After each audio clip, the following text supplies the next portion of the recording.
me how you group your kids.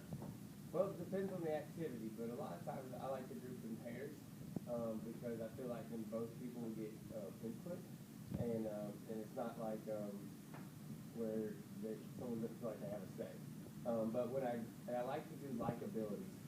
If people are on the same, I like to put two people with the same level of understanding of that material so that they can both have to work it out together. If you have one person that really understands it and the other person doesn't, then that person that understands is going to do all the work and the other one just going to be like, I agree.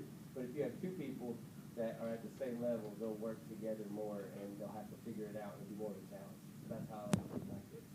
I group my students in a couple of different ways.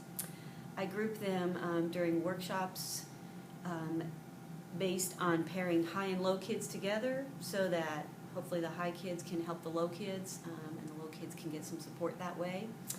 And then I also base them sometimes in workshops based on maybe how they did on a recent assessment so that I can pull the lower groups over to the side and work with them as a group while the high kids can continue, the kids that passed the assessment or reached 80 or 85% can keep on going without having to be pulled aside.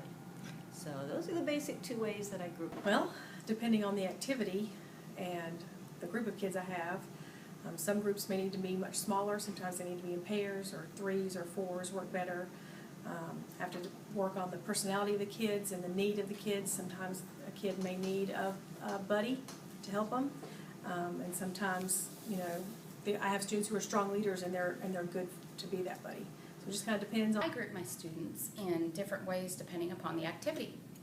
Sometimes I group them so that they are seated in homogeneous groups if we're working on a particular skill so that I can work with that particular group on each skill.